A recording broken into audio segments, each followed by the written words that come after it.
semblant. Et Dieu te cherche. Dieu te cherche où tu avais laissé ta vie chez les pygmées. Son image est allée laisser chez les pygmées. Officier au ministère colonne de feu et de nuit. Chez des saillots ou bien chez mon oncle, tout le monde est Benganoma Bengo. Au 6e arrondissement. Tu allais laisser ton image là, tu allais manger du beau malade. L'église locale est la maison de prière. Dieu cherche son image. Tu es son image et Dieu te cherche. Le problème c'est quoi? C'est parce que, et regardez, normalement, l'image doit revenir dans son milieu. Mais Dieu, lui, il cherche l'homme. Il doit te dire que par rapport à la création, le poisson n'est pas comme l'homme, l'arbre n'est pas comme l'homme. C'est l'homme qui est comme Dieu. Et comme, vous êtes prêts? Comme l'image, nous avons vu, chaque fois que l'image est déconnectée, elle ne peut pas repartir exactement. Mais comme Dieu, lui, c'est lui, nous sommes l'image. Nous ne sommes pas comme des animaux ou des arbres, n'est-ce pas, non? Donc c'est le propriétaire, l'original, n'est-ce pas? Et qui cherche la copie. Dieu te cherche. Dieu a besoin de toi. Dieu a besoin de toi, c'est Dieu. Et il n'a pas changé. Dieu continue à chercher son image individuellement. Je voulais dire, insister sur le fait que nous sommes, je parle individuellement. Pourquoi? Parce que tu es unique dans ce monde. Tu es le seul à avoir tes empreintes. Même les vrais jumeaux, n'est-ce pas? Chacun a ses empreintes. En d'autres termes, Dieu te cherche personnellement. Il te cherche. Amen. Amen. Dis à ton voisin, tu as de la valeur. Alléluia. Regardez la réponse d'Adam et Ève. Il dit, nous sommes ici cachés. Et Dieu dit, la deuxième question que Dieu dit, mais qui t'a dit que tu es nu? Première question. Le premier échange que nous savons que Adam et Ève, n'est-ce pas? Parce que quand Dieu commence à dire, il n'est pas bon que l'homme soit seul, Dieu parle seul. Il parle pas avec Adam. Il dit, je regarde, il n'est pas bon que l'homme soit seul, je vais créer une femme, voilà, lui aussi se lève, parle gros français, tu es l'autre de mes os, la chair de ma chair, je t'appellerai, etc.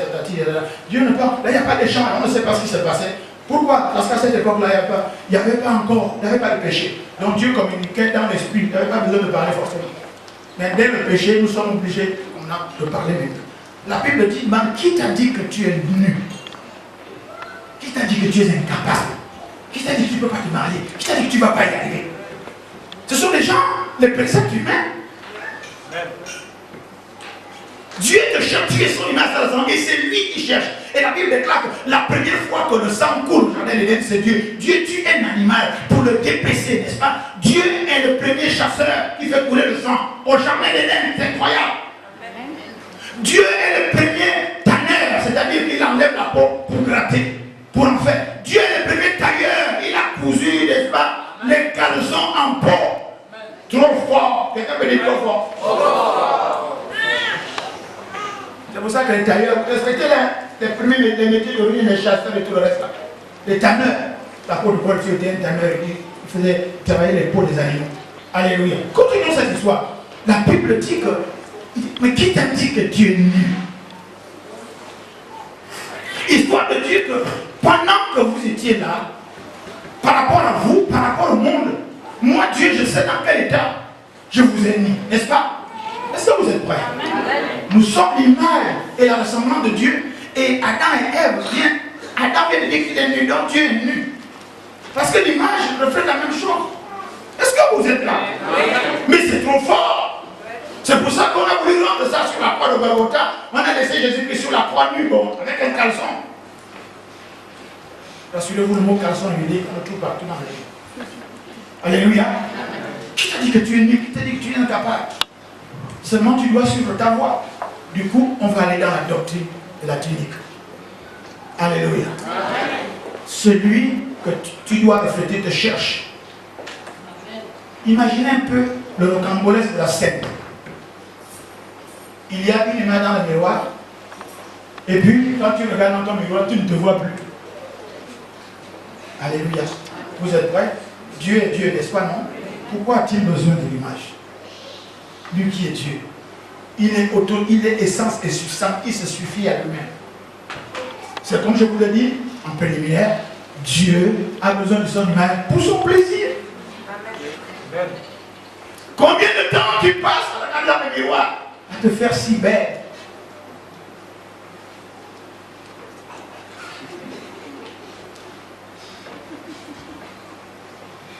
Bon, voilà ce qu'on va faire pour éviter les problèmes. Rions ensemble, là. 1, 2, 3. Passons, parce qu'après, vous allez dire que papa est toujours comme ça. Là. Amen. Amen. Moi aussi, j'ai passé beaucoup de temps à manger, mais voilà, hein, donc ce n'est pas. Alléluia. Amen. Nous allons raconter une histoire extraordinaire de la tunique. Même dans une portée, on va dire, de beaucoup d'enfants, tu es unique. Je vais t'expliquer à la lumière des Écritures à quoi on t'en fait. Amen. Au du temps, je ne vais pas tout lire, mais je te donne des références bibliques. On va parler de l'histoire de Joseph. La doctrine donc de la tunique. Verset de base, Genèse 37, verset 3. Genèse 37. Tu vas savoir pourquoi on t'en veut. Et quand tu sais pourquoi on t'en veut, tu vas pouvoir ajuster correctement ta vie. Alléluia. C'est toi-même qui as créé des problèmes. En réalité, Dieu t'a béni depuis. Amen. Tu parles trop, tu racontes trop ta vie facilement, tu racontes tes projets. Amen. Genèse chapitre 3, 37, pardon, verset 3, il est écrit. Israël aimait Joseph plus que tous ses autres fils parce qu'il l'avait eu dans sa vieillesse. Il lui avait fait une tunique multicolore. Vous êtes là? Oui. Israël ici c'est Jacob. Dieu d'Abraham, Isaac et de Jacob. Ok? Israël aimait Jacob, aimait plus Joseph parce qu'il avait eu dans sa vieillesse. Il aimait plus que tous ses fils. N'oubliez pas qu'en théologie, le fils veut dire le fruit de la pensée. Oh, le père de l'hymne national gabonais, c'est qui? Georges Damas Aleka. Est-ce qu'il est allé avec sa femme pour mettre sa femme en grossesse de l'hymne? Non. On dit qu'il est le père de l'hymne parce que c'est un fruit de l'esprit. Jésus-Christ est le fils de Dieu parce qu'il est la pensée de Dieu. Ok? Nous sommes d'accord sur ces principes de base. Ok? Donc Joseph était aimé plus parce que, effectivement, son père, Israël, donc Jacob, l'avait eu étant vieux. Vieux veut dire dans le temps, on veut dire également en dernier. Ok? Vous êtes là? Là, on reste là. Ce que je partage avec vous, c'est, je vais alléger, c'était l'enseignement de doctrine de 3e année de licence de l'Institut théologique et missionnaire de Touchot à Nîmes. C'est ça qu'on nous a donné en dernière année de licence. Mais je vais alléger pour que vous compreniez. Parce qu'un homme de Dieu doit comprendre les principes, les doctrines de base. Expliquez cela. Alors, Dieu crée d'abord. La terre était informe et vide, et il y avait le chaos, et l'Esprit de Dieu se mouvait au-dessus de la ville, n'est-ce pas, non? Dieu dit que la lumière soit, ok? Donc la lumière est fille de Dieu. Qu'il y ait l'étendue du ciel et de la terre. Donc c'est toujours fils et fille de Dieu. Création. Ok? Quand il crée des poissons, comme nous avons vu au 3e jour là, et les monstres, ah non, les arbres, c'est le 3e jour et tout le reste, c'est toujours le fruit de sa pensée. Donc ce sont les fils de Dieu. Ok? Donc pensée de Dieu. Ok? Vous êtes là? Oui. Maintenant, il nous crée nous au 6e jour et après il s'est reposé. Le repos, c'est comme qui dirait la sagesse de la vieillesse. Donc la dernière création de Dieu, n'est-ce pas, que Dieu aime énormément. Ce n'est pas quoi, moi je dis pour moi, c'est moi. C'est l'homme. Alléluia. C'est l'homme. Donc, Joseph est un fils aimé parce que Jacob l'avait eu lorsqu'il était déjà vieux. Et il va lui confectionner une tunique multicolore. Et à cette époque et aujourd'hui, la tunique multicolore, c'est la tunique dévolue pour les fils des rois. Ok? La tunique multicolore, n'est-ce pas, Tififi, mais dans la révélation, l'arc-en-ciel, l'alliance avec Dieu. Amen. Oui? Oui. Bassé? Ça c'est le Diogo. Que non? Non. Là vous êtes connectés. La Bible déclare que finalement, si vous lisez cette histoire, ses frères, vu que leur père les aimait plus que tous, jusqu'au verset 4 de Genèse chapitre 7, maintenant j'ai commencé cet enseignement, il le prit en haine et il ne pouvait lui parler avec amitié. Je voudrais te dire que Dieu dit, hein, dans une seule maison, pas une seule personne. Mais est-ce que tu veux t'accommoder et accepter que ce soit ta provision, que c'est toi que Dieu choisit dans ta maison? Par rapport à la grâce de Dieu qui est sur toi, les autres vont être jaloux. C'est ce qu'on appelle l'étoile. Est-ce que tu sais que le jour où tu es né, la guerre a déjà commencé? Tes réussites créent, même si c'est même père, même mère, des jalousies, ça crée la guerre. La Bible déclare que son père a commencé à l'aimer, Dieu a commencé à te donner la grâce, on appelle ça ce qu'on appelle la première tunique. N'est-ce pas, on parle de la doctrine de la tunique. La première tunique que Dieu te donne, c'est la tunique de la grâce. On appelle ça la chance. Amen. Première tunique de la grâce. Ils sont nombreux, mais Dieu te fait grâce.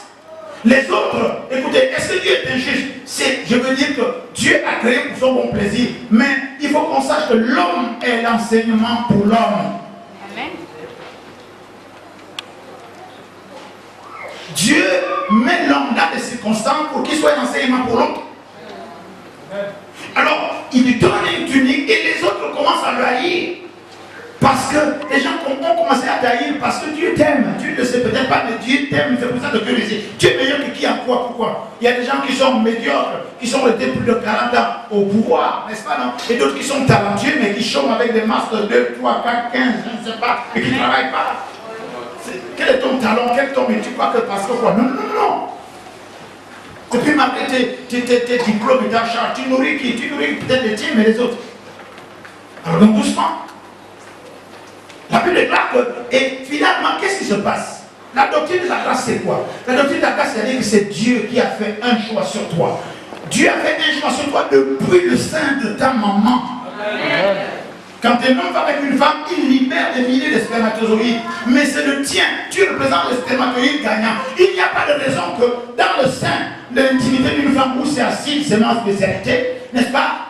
Il n'y a qu'un seul spermatozoïde qui est rentré dans l'ovule pour tuer le spermatozoïde gagnant sur des millions et des milliards. Amen. Tu as déjà été vainqueur dans le sein de ta mère. Il n'y a pas de raison que dehors tu échoues. Amen. Quelque chose s'est passé. Amen. C'est ce qu'on va expliquer. Alléluia. T'es jalouse autour de toi. Ce n'est pas l'ennemi, hein. Ce n'est pas le diable qui est dans le diable va rentrer comme il est rentré chez Ève pour séduire Adam, mais l'ennemi va rentrer chez le propre frère. On ne meurt pas loin comme on dit chez nous. Tous. La Bible déclare que, si vous lisez un peu plus loin, il a commencé à voir les songes. Alléluia. Il a vu 11 étoiles qui s'inclinent devant lui, et le soleil et la lune. Il va raconter ça à son propre père, soi-même le père se fatigue. Donc, le lune et le soleil et la lune, c'est le père et la mère. Les 11 étoiles. Donc, tes frères, nous, on va se mettre à genoux devant toi. Et moi, ton père, ta mère, mais tu te prends pour qui? C'est quoi ce genre de chambre-là? Regarde, tu parles trop de tes affaires à tout le monde. Qui t'a dit que le meilleur confident, c'est son père? Je suis désolé, le meilleur confident n'est pas forcément aussi le mari. À condition que vous vous accordez. Il y a toujours un côté pour, un côté jamais. Il y a des choses, quand tu dis tout de suite, si ce n'est pas encore bien mûri, il va prendre ça mal. Ou bien elle va prendre ça mal. Alléluia. Rions encore une fois parce qu'on... Maintenant, devenons sérieux.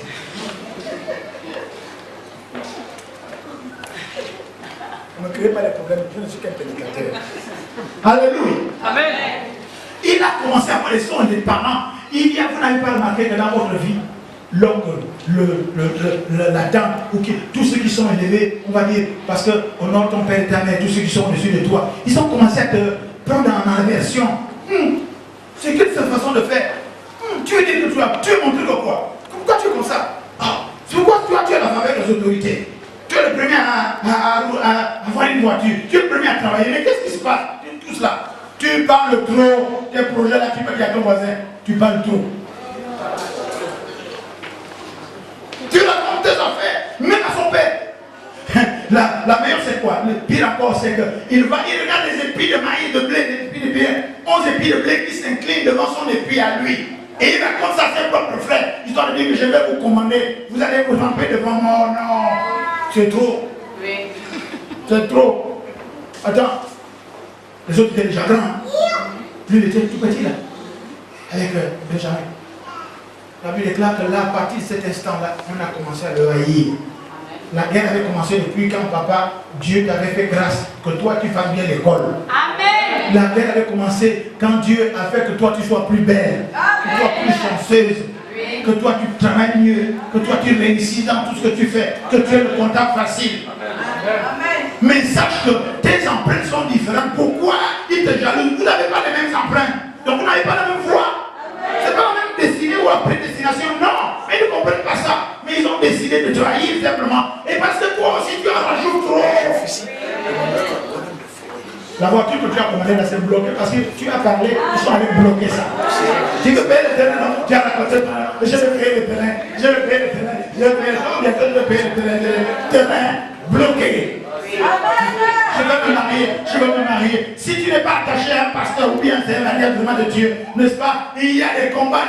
Un jour je prêche sur la doctrine des faux combats. Tu veux construire une maison, tout le monde est déjà au courant. Tu sais, bientôt là, je vais avoir l'argent et j'ai déjà le terrain, on va faire les fouilles. Dès que tu reçois l'argent, les voleurs viennent prendre l'argent. Et tu as commencé à construire la maison, mais la maison arrive à un certain niveau. Vous savez, quand quelqu'un est malchanceux, ou bien quand quelqu'un a la malédiction, ça ne veut pas dire qu'il ne vit pas normalement. Hein? Il construit aussi des maisons, il peut aussi construire beaucoup de maisons, mais il ne peut pas percer au-delà de sa vision, il ne peut pas. Parce que c'est un certain niveau, c'est bloqué. Mon fils lui appelle ça bloqué. C'est bloqué. Quelqu'un peut dire, t'as qui est bloqué. Alléluia. Je continue. Je continue. Et la Bible déclare que maintenant, son père voulait le garder à côté de lui. Parce que Dieu t'aime. Il veut que tu restes un enfant, n'est-ce pas? Non? Reste dans l'environnement de ses parents, de son père, sa mère, n'est-ce pas? Non? Dieu veut te garder avec lui. Jacob voulait garder Joseph à côté de lui. Parce qu'il savait le danger de la jalousie. Il savait le danger des moqueurs, le danger des jaloux, le danger de ses propres frères qui commençaient déjà, n'est-ce pas, à le haïr. Dieu veut te garder à tes côtés. Dieu veut que tu restes dans son environnement. Mais il y a des circonstances, des événements, il y a des pressions de la vie. Ses frères sont allés perdre le troupeau quelque part. Ils ont mis du temps. Et Israël, Jacob n'avait que Joseph là pour donner à manger, Allez voir qu'est-ce qui se passe là-bas. La Bible déclare, vous lisez cette affaire, hein, Genèse 37. La Bible déclare que tiens, dès qu'ils ont dit, voici le faiseur de songe. Vous n'avez jamais remarqué que quand vous arrivez quelque part, les gens sont en train de parler, dès que toi tu as dit tout le monde c'était tu n'as pas dit ah soit ça y est c'est lui. Sache que quand tout le monde s'arrête, on parlait de toi. Alléluia. C'était la même chose avec Jésus, c'était la même chose avec David. La Bible déclare qu'ils ont dit ah maintenant là, voici le faiseur de songe. Qu'est-ce qu'il faut faire? Il faut l'arrêter. Regardez, quand vous lisez verset 23. Lorsque Joseph fut arrivé auprès de ses frères, et ils le dépouillèrent de sa tunique, la tunique bigarrée qu'il y avait sur lui, ils le prirent et le jetèrent dans la citerne. Ces citernes étaient vides, il n'y avait point d'eau. Alléluia. Sache que quand tu quittes l'environnement, de Dieu, tu quittes l'environnement de ton projet, l'environnement secret, on appelle ça la doctrine de la confidentialité. Quand tu commences à parler de ces choses, tes choses ne sont plus protégées. Oui. Alléluia. Amen. Quand quelqu'un vient te voir, c'est toi qui te mets à table pour raconter ta sexualité, ton intimité, les choses de ton foyer et tout le reste là. Mais on va te le massacrer. Vérité. Alléluia. Amen. Cette personne, c'est même pas ton pasteur, on appelle ça la relation d'aide ou la cure d'âme. Cette personne, c'est même pas ton prêtre ou ton médecin, mais ta copine, c'est ta copine. Tu racontes les choses avec ton mari à ta copine, mais ton mari sera le mari de la copine. Pour peu que ce que tu racontes lui plaise à elle. Tu ne dis plus. Hein? Alléluia. Amen. Et toi-même, monsieur, qui est prédestiné à l'avenir, tes collègues, tes amis viennent, tu sais bientôt on va me nommer, hein? Voici, on a déjà fait la quête de moralité, tout le reste. On veut le nommer bloqué là-bas. Parce que le diable n'est pas omniscient. Mais ils prennent la puissance de l'air. C'est quand tu parles ces paroles qu'ils captent ça. Alléluia. Toi, tu voulais montrer, tu voulais te pavaner, tu voulais dire, ça y est, je vais y arriver. Mais la nomination tarde. 1 mois, 2 mois, 3 mois, et tu commences à te décourager. La Bible déclare qu'ils le dépouillèrent. Alléluia. Amen. La tunique représente également la réputation de quelqu'un. Oui.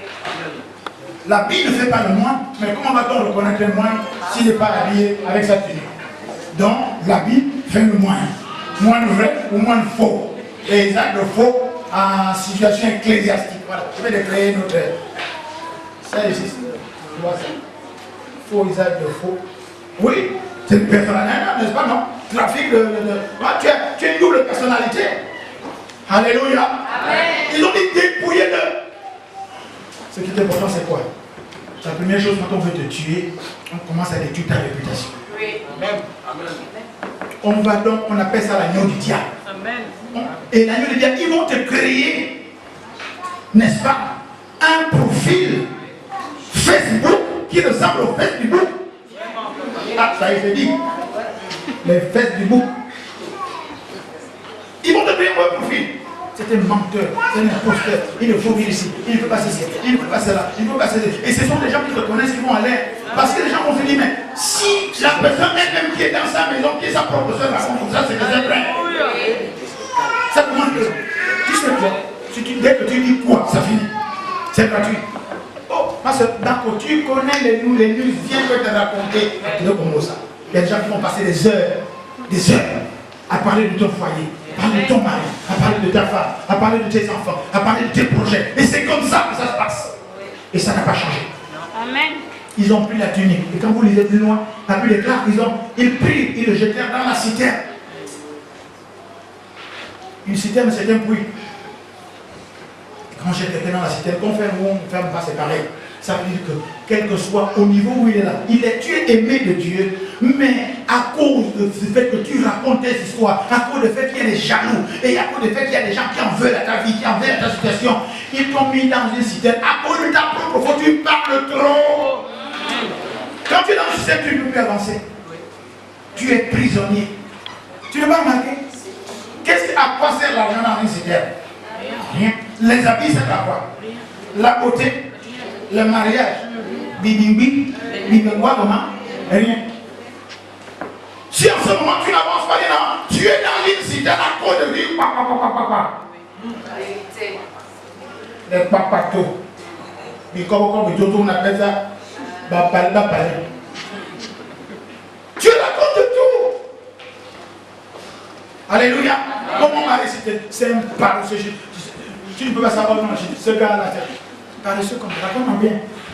Toi aussi, tu es comment? Tu veux que je dise encore, il est paresseux, mais paresseux comme elle raconte. Une personnalité, maman, c'est de qui je parle, qui est venue dire à ses beaux-parents, dit que ma femme est paresseuse au lit. Maman, c'est vrai. À son beau-père. Eh, j'ai encore des filles qui ne sont pas mariées, n'essaye pas de venir me dire un truc comme ça. N'essaye pas. Comment on peut dire le père de ta femme, vous avez déjà des enfants, maintenant aujourd'hui tu dis qu'elle est paresseuse aujourd'hui. Ah maman Brigitte, on ne dit pas les choses comme ça. Alléluia. Il est venu vendre, ou plutôt, c'est une façon de rendre que elle n'est pas compétente. Elle ne fait pas un nom. Je passe, quelqu'un peut me dire papa passe. Il y a personne pour dire je reste. On va voter, quels sont ceux qui veulent qu'on je reste? Levez la main. Maintenant, ceux qui veulent que je passe. Non, vous avez pris mon tour. Non, je suis désolé. À l'église, il n'y a pas de démocratie. À l'église, c'est la théocratie. Qui vous a dit que le plus grand nombre va forcément les gens? Mais parce que moi-même, j'ai envie de passer, je passe. Là où il y a l'esprit de vie, il y a la joie. On ne condamne personne ici. La Bible déclare qu'ils l'ont jeté dans un puits. En ce moment, si tu n'as rien ne marche parce que tu es dans un puits, ce sont des personnes autour de toi. Un ennemi, quelqu'un que tu ne connais pas.